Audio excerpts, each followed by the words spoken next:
What happens when two seasoned business leaders get together? They talk shop, of course. Sit back and listen in as Scott DeLong and Vince Moiso share from their experience around current issues facing executives, entrepreneurs, and their leadership teams. The CEO Podcast starts now.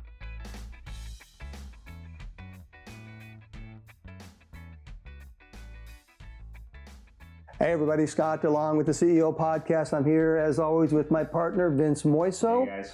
We're deep into season 5 right now, and I wanted to talk, Vince and I were talking earlier about some of the problems that people, our customers are having.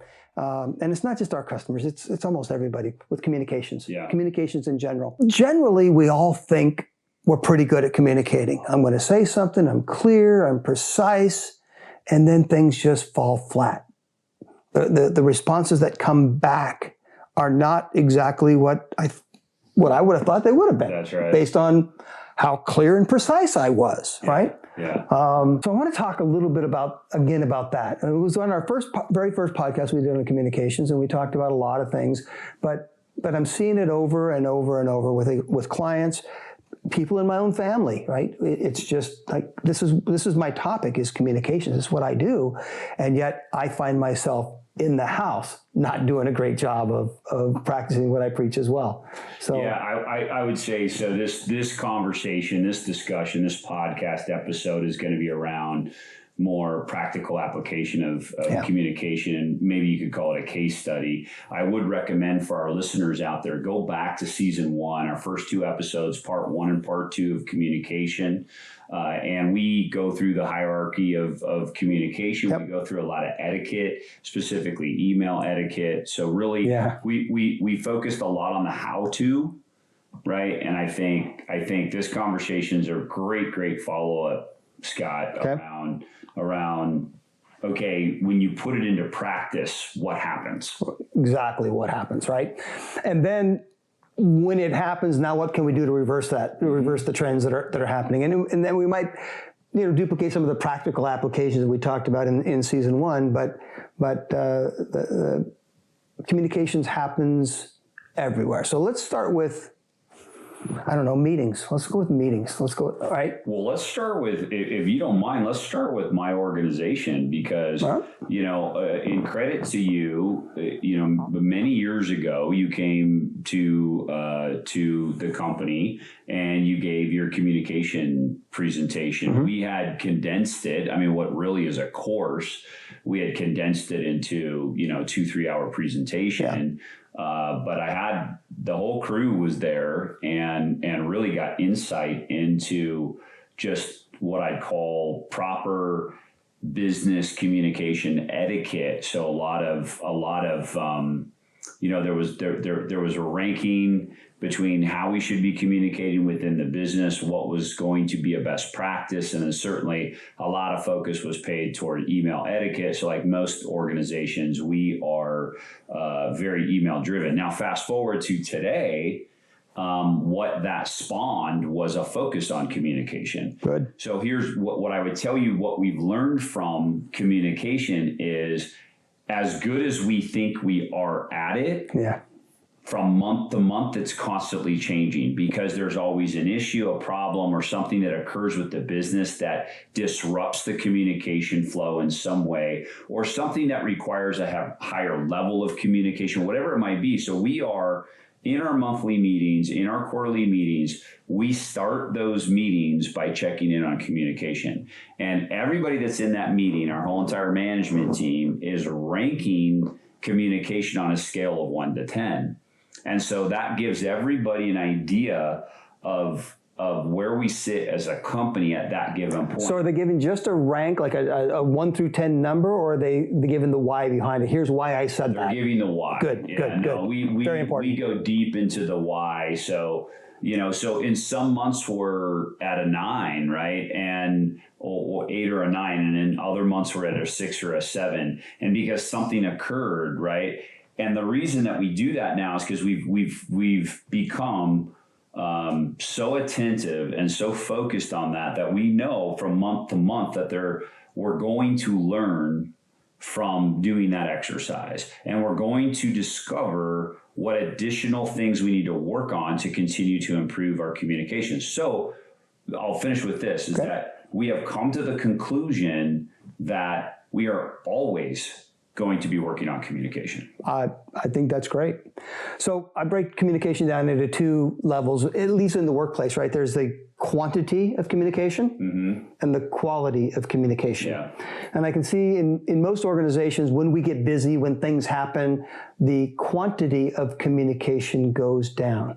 The right information getting to all of the people that might need it, as opposed to the person that can fix it right now. Yeah. We go right to the person that can fix it right now, and all these other people are left in the blank. So there's a quantity issue, right? Then the quality issue ends up being, is it appropriate? Is it the right amount? And do people understand it in the same way that the deliverer of the communication is intended? Right? So that's what I call quality of communication. And here's one of the fallacies and one of the problems that most people do. They say, well, we go into this meeting and I give this very clear, very precise communication speech, right? And then I look in the room and there's 10 people out there and I say, y'all understand what I mean, right? And they all nod their head, yes. They understood exactly what they understood. Not necessarily what I meant or what I was trying to get across. Because guess what? They have filters too. They have their lenses that they see the world from as well. And my words, while I think they're precise and very concise, they mean something else to the person that's hearing it. And it could have been their dog got run over by a car that morning, or they're thinking about the graduation party that's happening in the afternoon, or they just see the world differently. One prime example is people in the credit department see things completely different than people in the sales department.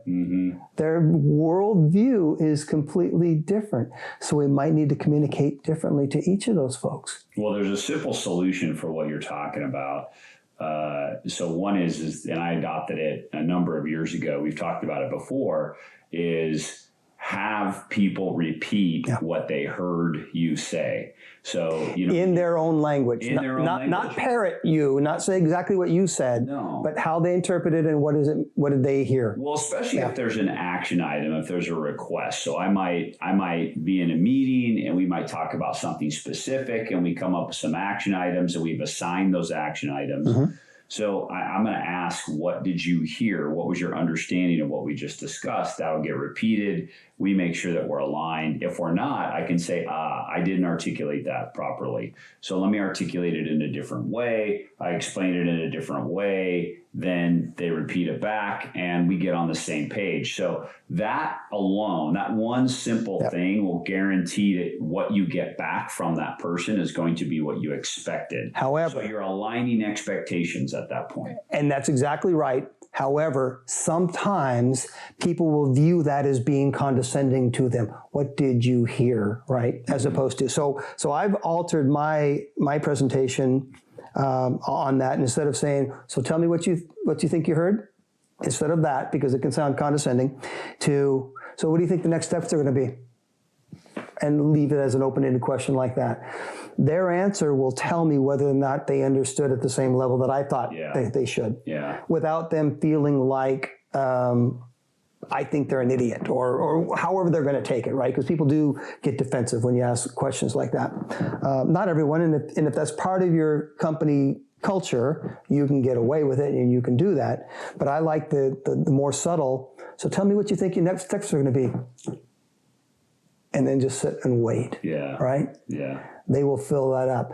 Then I got an opportunity to course correct if necessary. Right? I like that.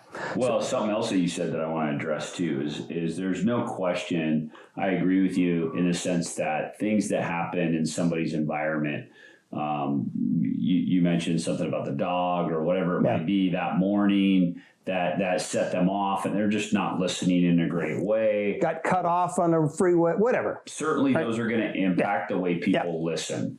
But I would tell you there's something even more fundamental. I know you know where I'm going with this because I'm so obsessed with DISC, is somebody's personality type determines the way they give and receive communication. That's true. The quicker that you understand within your organization, you alluded to it because you said those in accounting or in the credit department, you know, they view things very, very different than the sales department, as an example.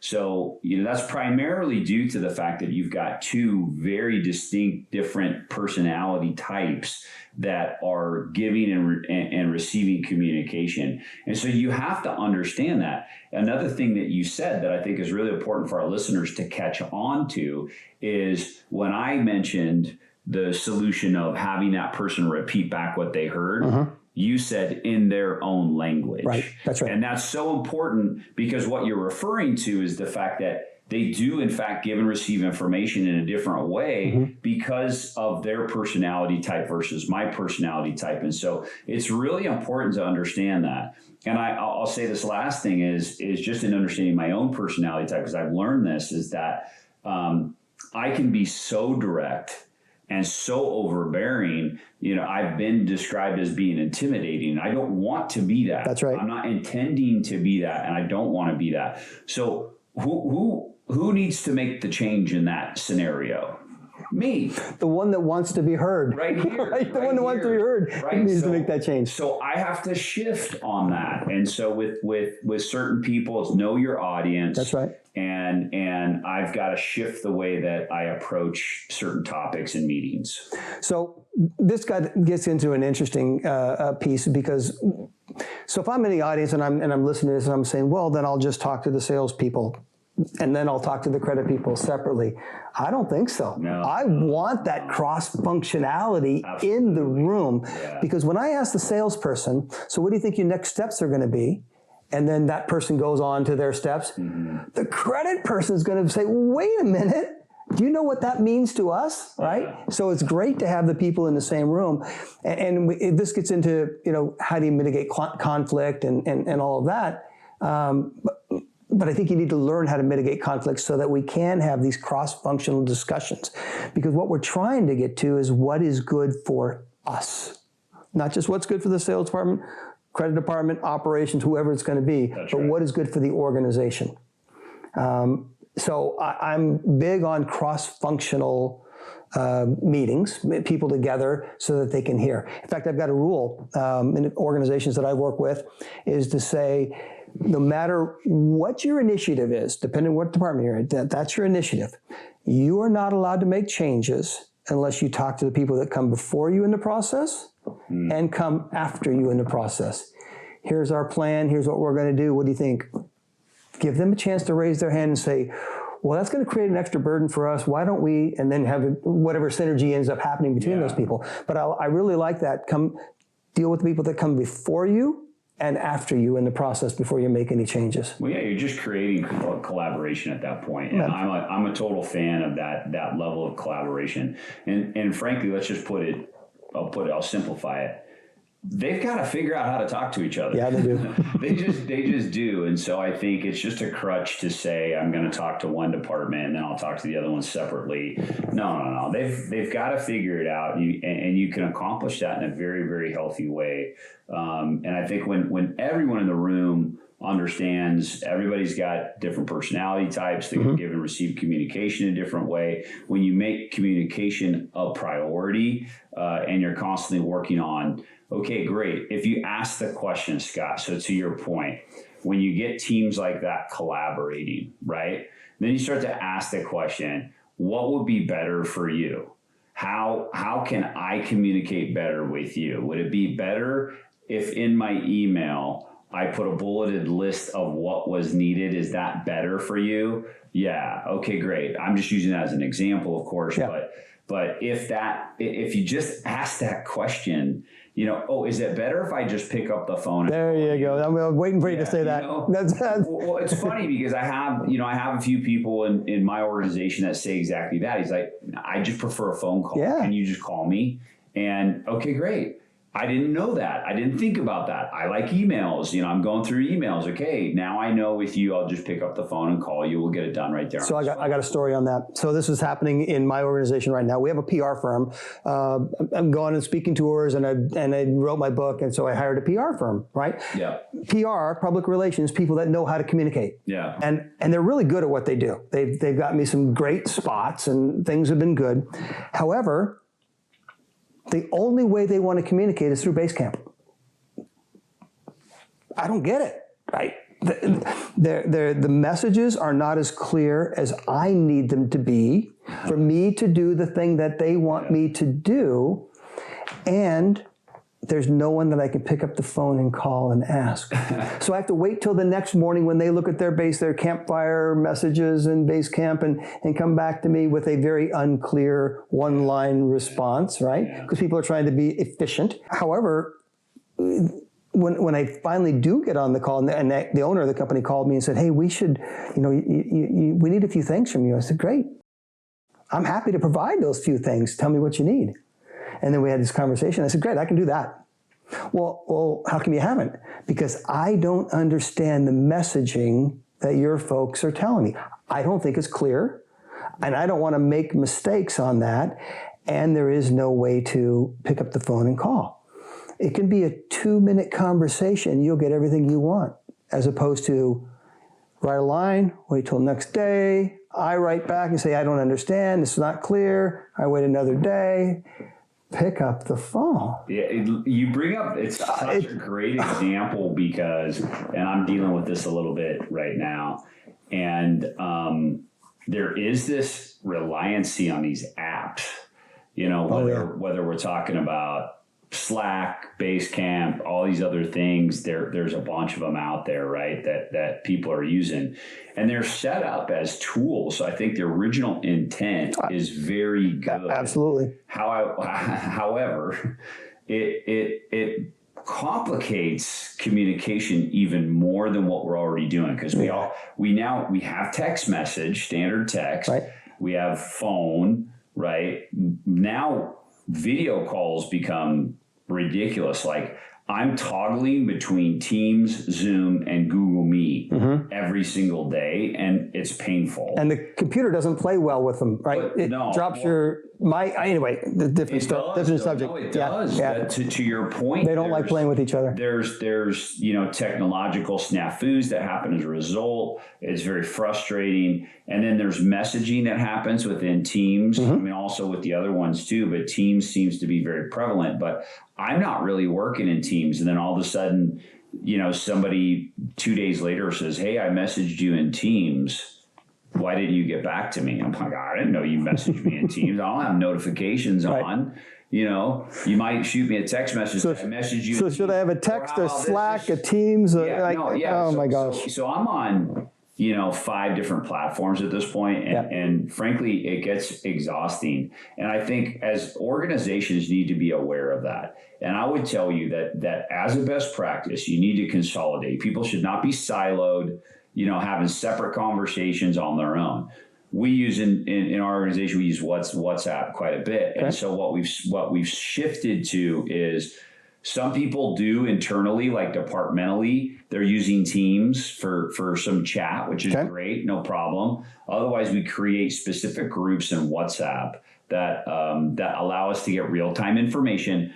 And we're clear that the only information that's going in there is critical to, say, like shipments, for example. Okay. And we need to have that info in real time, and we need to know everybody on the team that's in that group is getting that messaging in real time. Because now we understand, we have this etiquette set up that, okay, great, what's the reasonable response time for email? So I don't want to get on the topic of email etiquette because it's a podcast in and of itself, as we know. Yeah. I would just simply say this is that expecting that people are just sitting in front of their computer and are going to waiting for your email. They're not waiting for your email, right, and they're not going to respond right away. That is not a real-time form of communication. And so what we've set up is that understanding company-wide is that email is not a real-time form of communication, and that you should expect 24 hours response time. Now, most responses are going to happen within a few hours. Yep. That's typically what the case is, but we've given people 24 hours to respond, which is very reasonable. You'd be surprised. No, you won't. That was a joke. I make a living by not being surprised about this question. Most organizations don't have any of that etiquette. They don't have rules, right? They don't have any. I'm going to call them ground rules. Yeah. So I'm going to challenge just one thing that you said in that mix, and I think you'll agree with me when you said that people shouldn't be talking in a silo, which is contrary to what we said before. Pick up the phone, right? I do think that people should be picking up the phone and clarifying, and then using your form of community, your Slack or your Teams or your whatever, to make sure everybody's on the same page after the fact. Because not everything needs a group to discuss what day is the shipment going out. Well, here's what, and let me clarify what I meant by that. And I probably did not articulate well, which is a perfect example of that. I agree with what you just said. Okay. And what I meant by operating in a silo is that I just mentioned to you, our organization is committed to using Teams, WhatsApp, email, but we're also committed to making phone calls and video call, right? Yep. And that's it. But we used to have a bunch of other platforms. So what I meant by silo is that all of a sudden one group decides they like Slack, and they're all communicating in Slack when no one else in the organization is communicating on Slack. That's what I meant by that. Yeah, I agree. Just get on the same page of what you're going to use, what apps you're going to use, and be consistent about that and consolidate it. So if you get to a point where you're just using too many things, and it gets challenging to communicate. Well, that becomes a problem is when larger organizations, because departments pick their favorite, right? Yeah. And then how are you going to get a cross-functional work group together when they're all working on different platforms? So I think that's a decision from the top and it could come from the bottom, like get the input, but someone needs to make a decision, and here's the platforms that we're going to use, and here's how we're going to use them. There's the rules of engagement. Right. There's just the rules of engagement on how we are going to communicate. And even more than that is managers working with their people. So you working with your directors or vice presidents, and they're working with their people, and finding out that question that you asked earlier is, how can I communicate with you? What language should we be speaking in? Right? Yeah. So I was at a pickleball court this morning, and there was a dog there. Someone was playing, and they had their dog there, and he came out and visited his dog, and he was talking Spanish to the dog. And then he started talking English to the dog, right? So I asked him about it. He goes, well, the dog's from Colombia, and it was a street dog. And he goes, it's really funny because I went to this group, and the dog was there, and people were saying, sit, and the dog wouldn't do anything. So he said whatever sit is in Spanish, siéntate, and the dog just went down like that. So that's even with lower animal forms, right? Dogs are hopefully not as sophisticated as people. We have to speak in a language that they understand. And I'm not just talking about Spanish versus English. I'm talking about the words that we use and the context that we use those words. We have to ensure that we're speaking, if we want to be heard and understood, that we're speaking in a language that others understand. That's right. And this group may speak a different language than this group, as we talked about sales and credit and operations and finance. And we all have our own languages, right? And a word or a phrase can mean one thing in one group that's completely different to somebody else. So got to be clear it's back to the audience. Who's your audience? Know your audience. What language do they speak? And that includes body language, right? Yeah. So you have a presence. I have a presence as well, right? And we can come into a room and people can just be, oh shit, because of that presence. We don't mean that. Yeah. That's not what our intentions were. Yeah. It's just, oh my gosh, I just got off the freeway and here I come. Boom. Yeah. So we have to be aware of even the body language and the facial expressions that we use when we're getting together with people, to make sure that it's a language that they can understand. Yeah. To make that our intention equal to the impact that it has. And there's a real big gap that we see a lot. My husbands and wives say it all the time. I didn't intend that. That's not what I meant. Yeah. Oh, yeah, but that's exactly what they heard. right? So the impact and the intention, we have to try to line up, and we do that with body language, we do that with the words we use, we do that with the tone of voice, and we do that with all those communication tools that we're using. And we don't have a conflict over email or text, because we're not going to solve it that way. So no, they just don't get solved. Problems don't get solved that way. For sure. No, I think if I would offer, just a couple takeaways from this conversation, one is just commit to communication being a priority in your organization. I think those companies that are totally committed to communication being a priority are very, very successful. Because I think communication is so critical to the success of a business. And secondarily, I think you just need to understand, take the lesson learned from me is that communication is just going to be something that you're always working on as an organization. Yeah. And as long as you're committed to improving, right, and you create that safe space for people to be vulnerable and really express what they're experiencing with communication, you'll constantly be improving. Yeah, so in the rating, I was going to talk about that a little bit, because I know EOS does the same thing as your company, which is, hey, let's rate our communication from 1 to 10, where are we at? And in a low psychologically safe environment, people are going to give you 8s, 9s, and 10s, even if it sucks, because they don't want the repercussions of being the outsider saying, gosh, I didn't really understand, right? So you got to create that psychological safety. Having the rating system and rating each of those once a week, once a month, however the frequency that you're doing it, rating how is our communication going, and then the why behind you. Why did you give that a 9? Why did you give it a 6? Right? Sure, those are the nuggets, man. So, that's how you're gonna learn. Yeah, learn to improve. Right there. So those are great tools. So if you're not doing those kind of things right now, I suggest just start tomorrow or this afternoon. I still got to go home tonight. start right away. Yeah, for sure. All right. Well, good one. that was good. I'm glad we got a chance to do that again. I think communication is so important. We shouldn't wait every 5 seasons to have a conversation about it. And if you want to know more, reach out to us, scottandvince@gmail.com. You can hit up either of our sites, but we'd love to get questions from you. Also, please don't be afraid to give us suggestions on podcast topics. So that was a good one. Or even suggestions on the feedback, like what did I say, or how did I say it that came across in a way that you didn't resonate with, right? We like that kind of feedback. It doesn't always feel good to get that feedback, but it's necessary. Yeah, it is. It's necessary. Anyway, hey, thanks for paying attention again, folks. We really appreciate those loyal followers and the new people that are coming on every week as well. So until next time, cheers. Thank you for joining us for the CEO Podcast. Please visit us at theceopodcast.net, where you can learn more about our co-hosts and listen to past episodes. If you would like to have a discussion and dive deeper into any topic, there is also an option to contact Scott or Vince to schedule some time with them. Thanks for listening.